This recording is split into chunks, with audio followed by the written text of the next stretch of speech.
I'm back. And happy Thursday.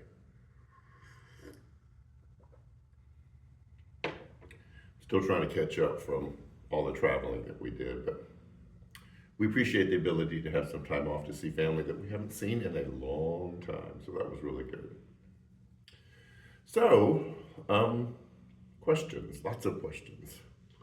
Have you ever had a moment or a time in your life where it felt like God was really far away? Um, I don't know if you're comfortable using the word abandoned, but sometimes it feels like that, even though rationally you know that's not necessarily true. And it doesn't even have to be the presence of God, it can be somebody in your life who didn't necessarily represent God for you, but they were someone you looked up to or someone you depended on or counted on to kind of help you with your spiritual walk. And they were absent also. And so there's this void, there's this emptiness, and you don't know what to do with it. We have this tendency in moments like that to grasp.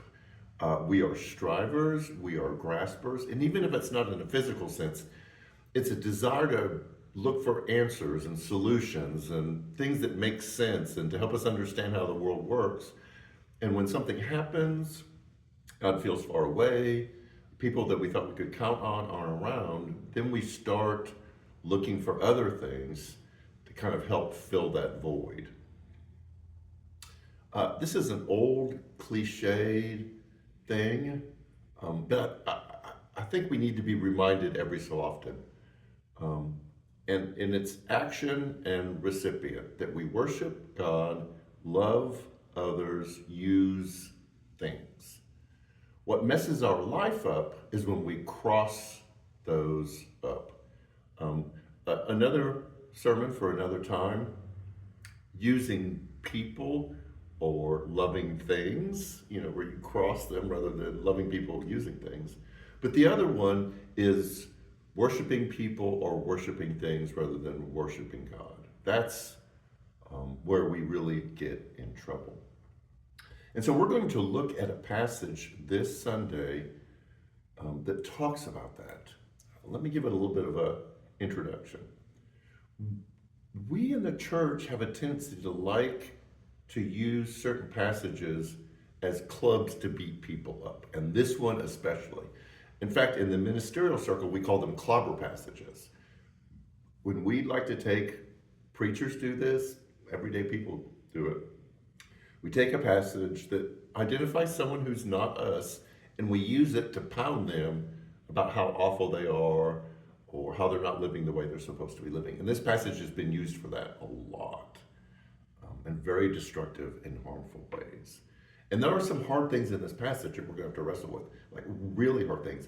And I'll tell you right now, I don't have answers for all of them because I wasn't around back then to understand the context.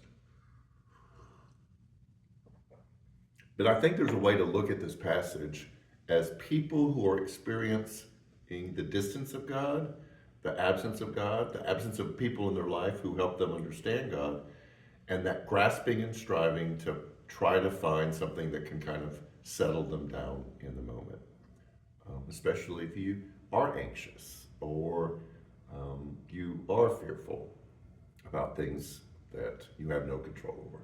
So, this Sunday, um, we're going to take a passage that's been used to beat up people and try to find some empathy for those of us, and I've been in that place myself, that are just trying to do the best we can.